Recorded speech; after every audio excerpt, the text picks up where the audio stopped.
Let's work on the concept of costs in the short run, and we'll do so using this graph.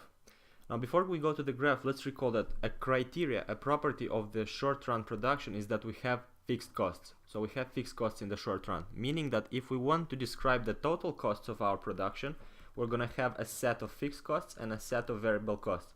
For the sake of the example, let's assume the most typical one where the fixed costs are going to be our costs on capital, and the costs on capital that we incur are the interest that we pay for using the capital. And for the variable costs are going to be the costs of labor, because we pay wages the more people we hire. So the number of people varies, meaning that the number of variable costs also varies. So the wage that we pay for every unit of labor for every employee is going to be variable. That's going to be the relationship between the costs in the short run. Now, what matters is to understand how this relates to the graph over here. So first of all, let's understand the math that the change in total costs with respect to the change in quantity gives us the marginal cost. So the marginal cost is plotted over here.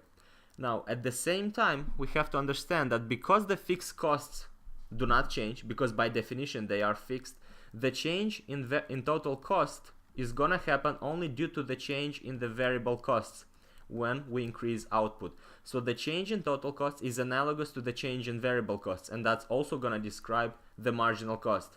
The only thing that we have to keep in mind is that the costs on capital are fixed. That's why they do not affect the marginal cost. They are fixed by definition.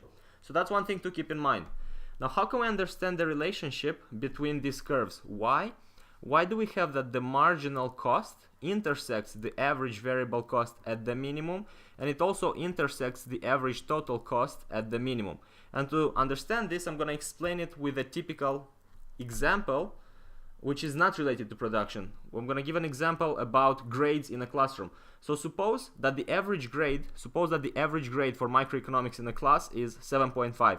So there's an average grade equals to 7.5 for microeconomics. Now suppose there's this guy coming in the class and he scores an 8.5 for micro. What happens to the average grade of the entire class? Well, it was 7.5, but then plus the 8.5 that the guy had, this is gonna boost up the average. The average grade is boosted up because the 8.5 drags up the average of the entire class. And I hope this analogy with the grades is gonna explain the example with the costs.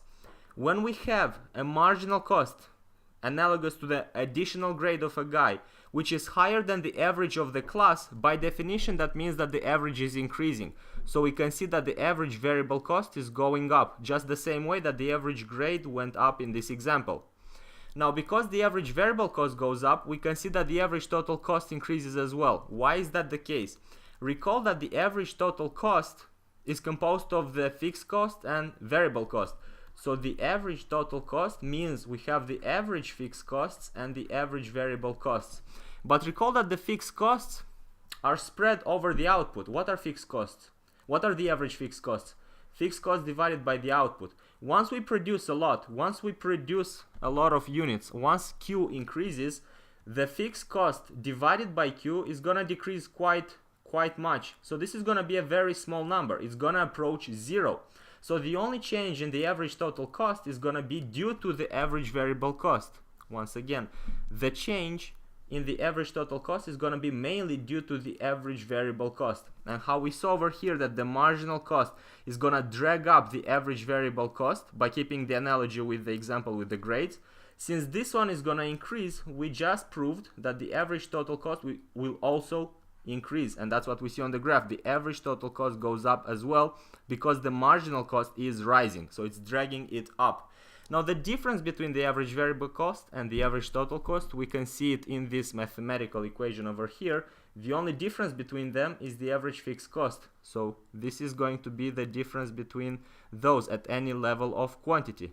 The vertical distances is going to describe the average fixed cost. Let's just write that like that. So average fixed cost is going to be the difference.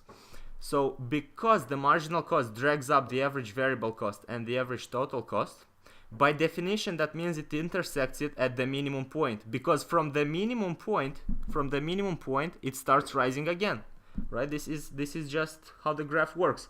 This is how a curve looks. It gets to a minimum point over here and then it starts rising. So the only way that it can start rising is when this marginal cost helps helps it to increase. So the additional cost that is higher is dragging up the average variable cost, and that happens once it passes over the minimum point. Hope this makes sense. We'll leave it like that for this video. In the next video, we're gonna see what happens in the long run.